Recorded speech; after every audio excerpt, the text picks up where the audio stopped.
सहना भवतु सहनौ भुनक्तु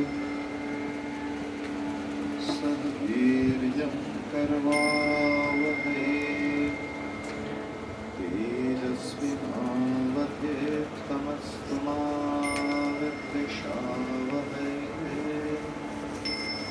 ॐ शान्ति शान्ति शान्तिः।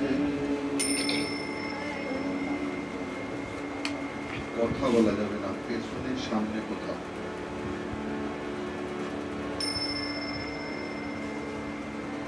ওম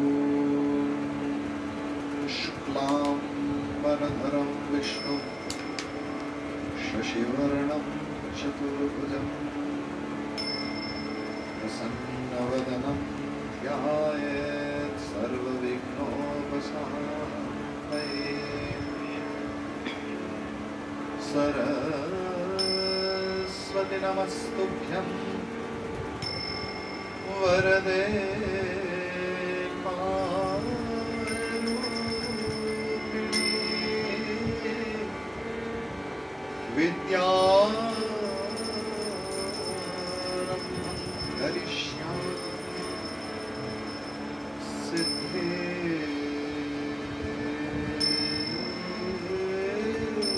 भवतु मे सदा सदाशिवसमारम्भां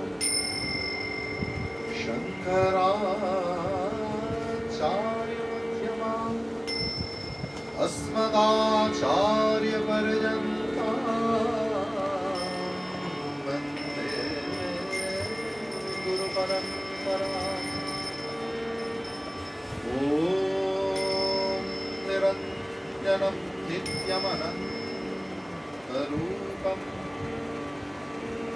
भक्तानुकम्पाधृतविग्रहं वैशावतारं परमेशमीड्यं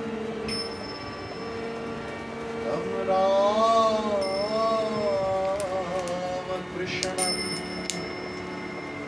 शिरसा नमामि शिरसा नमामि।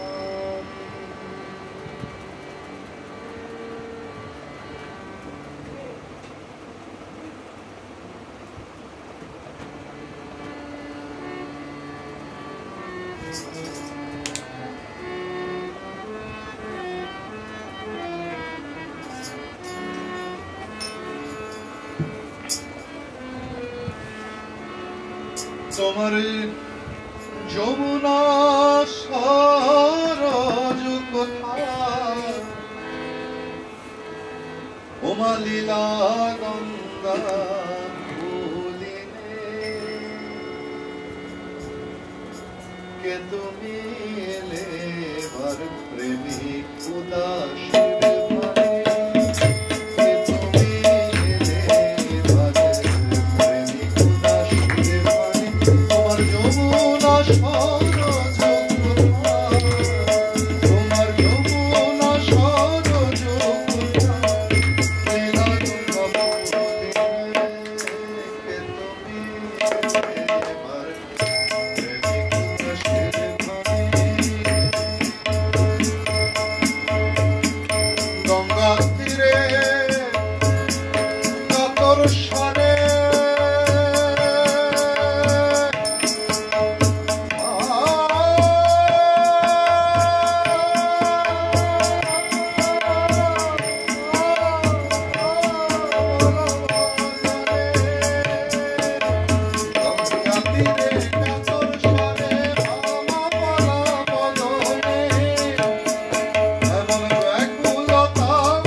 টাকা মাটি মাটি টাকা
তব পদ ভেলা ভাসিয়ে হবে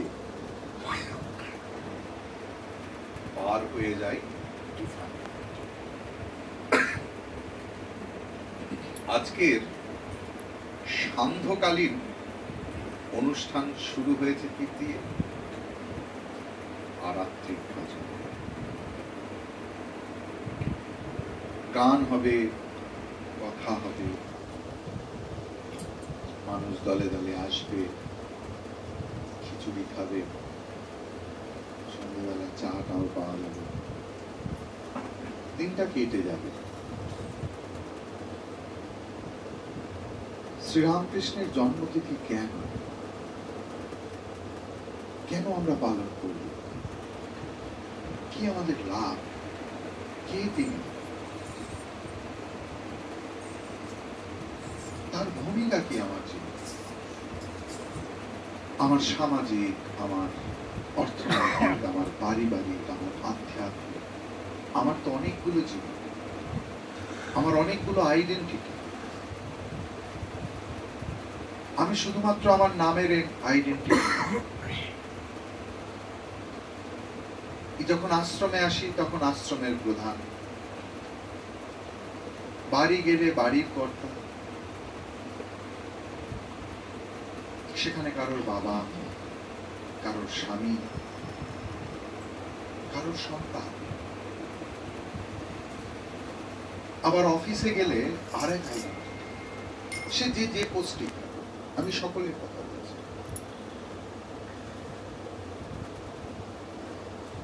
তাহলে আমার এই যে আইডেন্টিটি, আমার তো অনেকগুলো পরিচয়, আমার অনেকগুলো জীবন, আমার পারিবারিক জীবন, আমার রাজনৈতিক জীবন, আমার সামাজিক জীবন, আমার অর্থনৈতিক জীবন, আর আমার আধ্যাত্মিক জীবন। এই আধ্যাত্মিক জীবনের মধ্যেও আবার আধি দৈবিক জীবন, আধি ভৌতিক জীবন, সবকিছু মিলিয়ে শ্রীরামকৃষ্ণের ভূমিকা কি?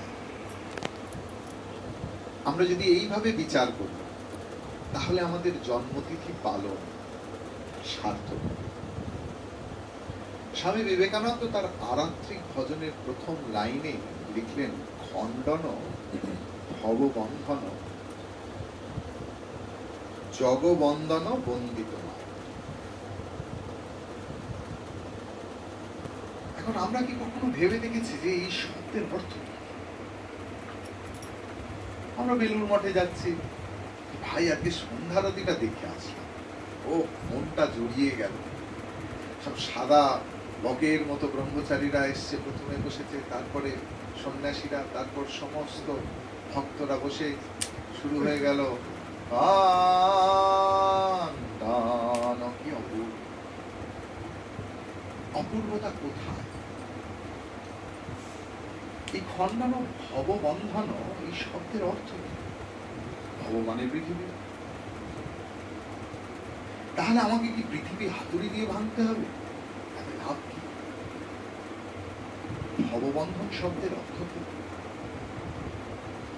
ভব শব্দ পৃথিবী, ভব শব্দের অর্থ সংসার,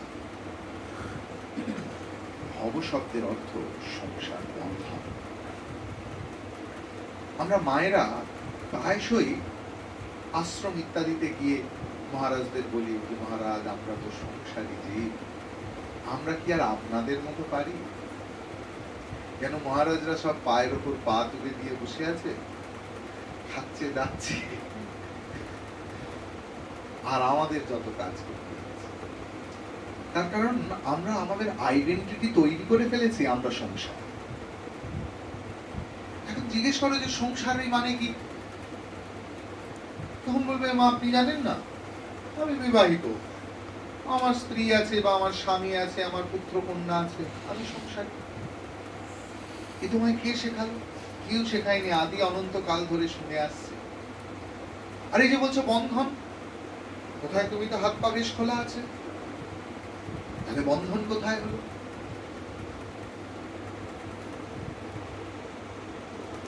অমৃত বিন্দু উপনিষদ বলে একটা উপনিষদ আছে, সেখানে একটা সুন্দর মন্ত্র আছে, অজ্ঞানেন কৃত বন্ধঃ বিচারেণ তু নিবর্ততে। আমাদের জীবনের যত বন্ধন বন্ধন বলে আমরা চিৎকার করছি, কষ্ট পাচ্ছি, সবটা মনোজাত।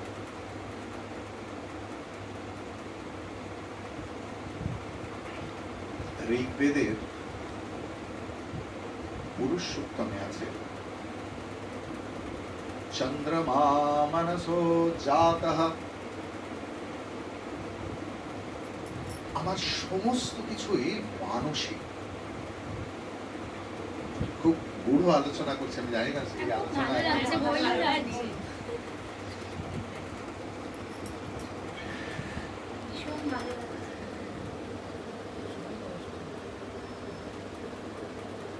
বিষয়টা বয়স্ক নয় আজকে। হ্যাঁ হ্যাঁ, বন্ধন starts from our own body.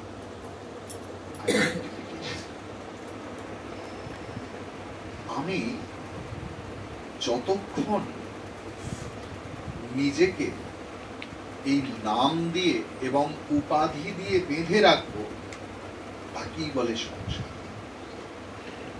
আমি দিবাকর চৈতন্য, আমি ওয়েস্ট বেঙ্গল এবং সিকিম দুটো স্টেটের দায়িত্বপ্রাপ্ত, এইসবগুলো আমার উপর উপাধি। এই উপাধির বলে আমি স্বাভাবিক হতে পারব। আপনারা যতই করেন, আমার মনে হবে যে আরে এরা আমাকে একটা চা দিতে জানে না, আমার একটা জল দিতে জানে না, জানে না আমি এলে কিভাবে বসতে দিতে হয়। তার মানে আমি আমার আনন্দের সঙ্গে কনস্ট্যান্ট কম্প্রোমাইজ করছি আমার উপাধির জন্য। স্বামী বিবেকানন্দ আমাদের উদ্দেশ্যে লিখলেন, খণ্ডন ভববন্ধন, বডি আইডেন্টিফিকেশন থেকে মুক্ত হন।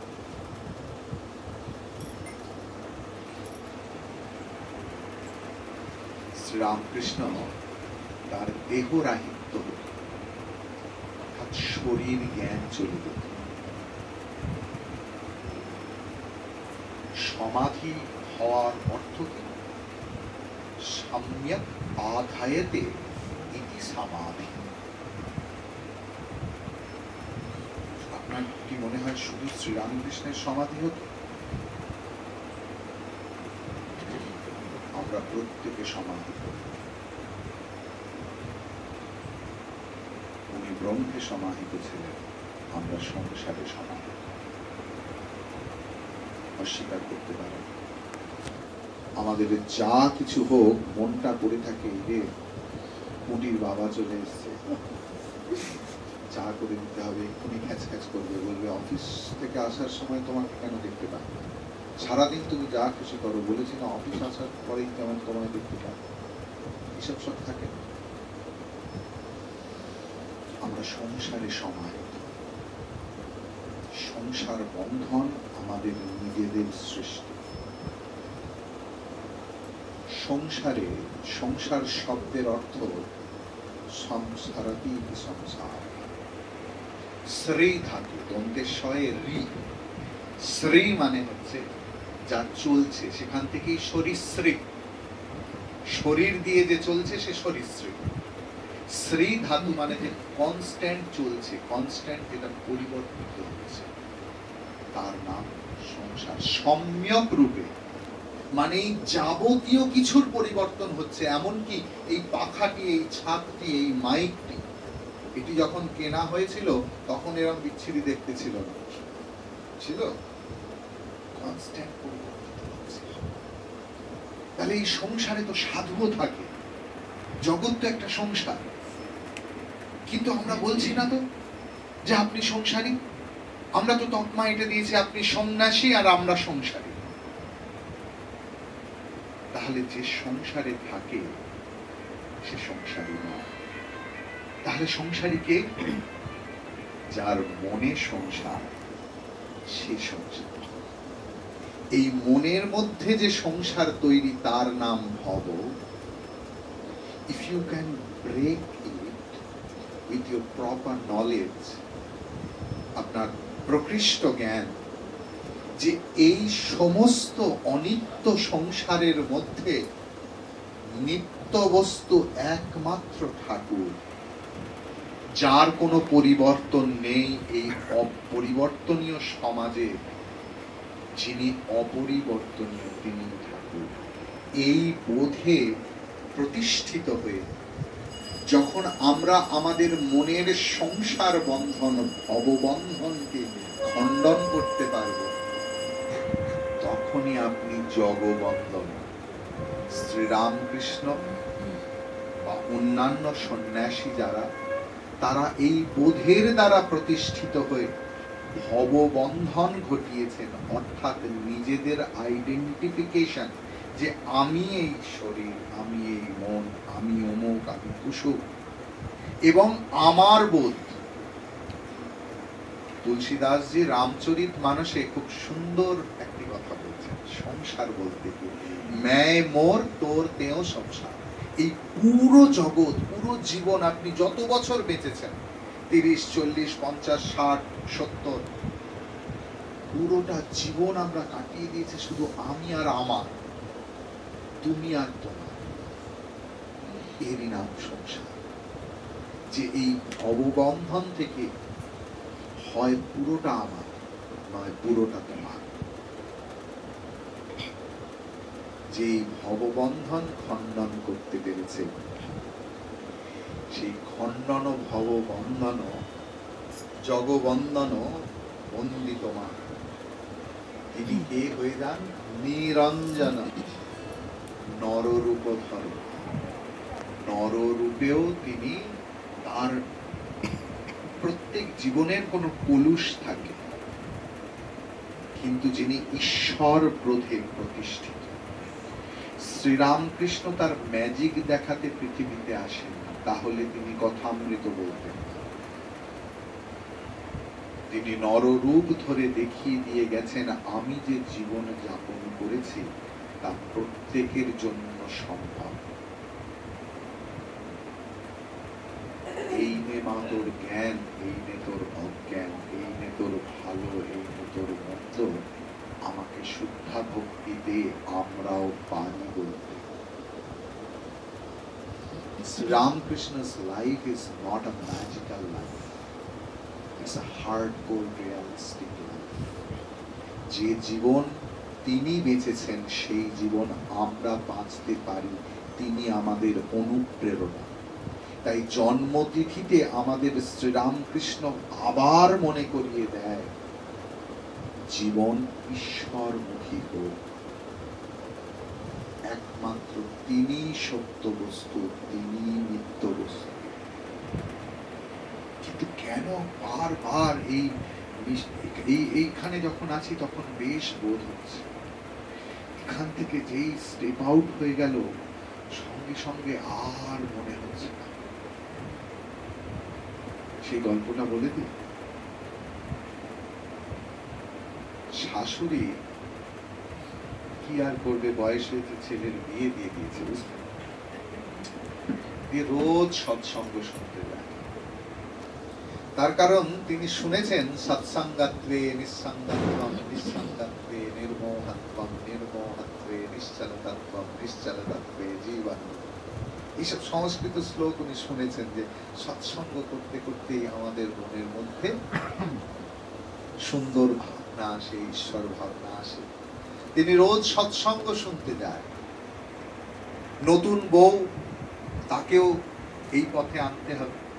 যে যে কাজ করে সেখানে আমরা সবাইকে বলি যে রামকৃষ্ণ পথে হাঁটো। আরে কি ওখানে যাও, তুমি শ্রীরামকৃষ্ণ, তুমি বেলুড় মঠে এসেছো, স্বদেশাই ফাউন্ডেশন যাও, চলো। সেও তার বৌমাকে টেনে টেনে নিয়ে গেছে। বৌমা ছোট মানুষ, ছোট বয়সে, আর ছোট বয়সে আপনি যা শেখাবেন সেইটাই খুব সুন্দর। আর গুরুদেব তার ব্যাসপীঠে বলছেন, মাগো এই জগৎ ঈশ্বর নয়, সর্বভূতেই তিনি আছেন, শুধু এই মূর্তিতে নেই, শুধু আমিতে নেই, এই সমস্ত জীবের তার অধিষ্ঠান, তিনি আছেন। একদিন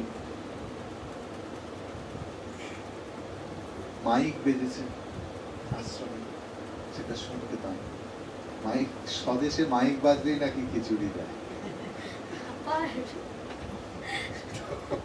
সে বাড়িতে বেচারা শুনতে পায়নি, রান্না বান্না করে সন্ধ্যেবেলা শুনতে এসেছে, আর এসে তাকে খিচুড়ি হচ্ছে। কি করবে, আশ্রমের খিচুড়ি ছাড়া যাবে, খেয়ে যাচ্ছে। আর এদিকে বৌমাকে বলল, দেখো বাবা, যা রান্না হয়ে গেছে থাক, হাতে জল ঢেলে দাও, সকালবেলা ঘুম থেকে উঠে পান্তা খাবো, আর তরকারি তো আছেই, তুমি একটু চপ, আলুর চপ পাশে ভোলার দোকানে পাওয়া যায়। সেই অনুযায়ী তারা সব শুয়ে পড়েছে। ছেলের বিয়ে দেওয়ার পর শাশুড়ি আর খুব তাড়াতাড়ি ওঠে না, কেননা ওই বৌমাই সকালবেলা দৌড়ে জল দেয়া, উঠোন নিকোনো এসবগুলো করে। সকালবেলা উঠেছে, আর উঠেই বৌমা শুনতে পাচ্ছে বাছুরটা আর গরুটা খিদে হাম্বা হাম্বা করে। মায়েদের প্রান্ত, সে মা ডাক শুনেছে, দেখেছে বড় খিদে পেয়েছে, আর গুরুদেবের কথা মনে পড়েছে। মা, সর্বভূতেই সেই ঈশ্বর আছে, শুধু এই মূর্তিতে নেই, সকল প্রাণীতে আছে। সে ওই পান্তা ভাত তুলে গরুকে এবং বাছুরকে সুন্দর করে খাইয়েছে, তৃপ্ত হয়েছে। 8টার সময় শাশুড়ি উঠেছে, আর বৌমা বেডটি নিয়ে এসছে, বলছে, না না, চা রাখো, পরে গরম করে দেব, আমি মুখ ধুয়ে আসি, পান্তাটা দাও। বলছে, মা, পান্তা তো আর নেই। সে কি কথা, কালকে এত সুন্দর করে বললাম, আমি রাত্রে ঘুমিয়েও স্বপ্ন দেখছি যে আমি ঘুম থেকে উঠেই পান্তা খাবো, আর পান্তা নেই মানে? না, পান্তা আমি সব আমাদের এই সুরভি আর তার মেয়েকে খাইয়ে দিয়েছি। সে কি, এত দামি চাল, আর তুমি ওইটা, ওদেরকে তো খড়কুটো দেবে আর ফ্যান দেবে, পান্তাটা দিয়ে দিলে? বলে, মা, কালকে যে গুরুদেব বললেন সর্বভূতে সেই ঈশ্বর বিরাজমান, মাথা চাপছে। বলছে, বৌমা, কতবার বলেছি, পাটের কথা পাটে রেখে আসতে হয়, ঘরে রেখে। তো আমাদেরও সেই একই ঘটনা, আমরা যখন আশ্রম থেকে বেরোই আর কিছু মনে থাকে না, এখন বেশ মনে হয় যে হ্যাঁ, ঠাকুরই আমাদের জীবন, শ্রীরামকৃষ্ণই আমাদের জীবন। আর যেই আশ্রম থেকে বেরোলাম, তখন মনে করতে হয়, দুর্লভম ত্রয়মেবৈতৎ, এই দুর্লভ জীবন, তিনটি জিনিস জীবনে দুর্লভ। দুর্লভম ত্রয়মেবৈতৎ দেবানুগ্রহ হেতুকম, আমাদের দেবতাদের অশেষ অনুগ্রহে এই তিনটে জিনিস ঘটে। মনুষ্যত্ব, এই যে মানুষ জন্ম, এ কি কম? শ্রীরামকৃষ্ণ বলছেন, মানুষ কি কম গা চৈতন্যের চিন্তা করতে পারে? তাহলে মনুষ্যত্ব, তারপরে মুমুক্ষুত্ব, মনুষ্যত্বম মুমুক্ষুত্বম মহাপুরুষ সংসার। এই যে মনের মধ্যে ঠাকুরের বাসনা এসছে, আজ দেখুন কত বাড়িতে শুধু টিভি চলছে আর বিভিন্ন সিরিয়াল চলছে, তাদের বহু নাম আছে, তো জানি না, নতুন নতুন নতুন নতুন সব, তারা কিন্তু কেউ আসেনি। এই কয়েকটা মানুষের মধ্যে মনে হয়েছে যে যাই একটু ঠাকুরের কথা শুনে আসে, এ বড় দুর্লভ, তাই নিজেদেরকে দুর্লভ মনে করত এবং মহাপুরুষ সংসার, অর্থাৎ যারা তাকে নিয়ে আছেন তার কথা বলেন, এই মানুষগুলো সান্নিধ্যে আসাও দুর্লভ। নিজে যদি মনে করো যে আমার বাড়িতে একটা দুর্লভ মণি আছে, ঘুমোতে পারবে? যখন মনে করবে আমার এই জীবন অত্যন্ত দুর্লভ, তখন সমস্ত সংসার বাসনা গিয়ে শ্রীরামকৃষ্ণ বাসনা আসে, তবে এই জন্মতিথি পালন সার্থক। হরি ওম, একদম হরি ওম, একদম হরি ওম। জয় ঠাকুর। কি একটা গান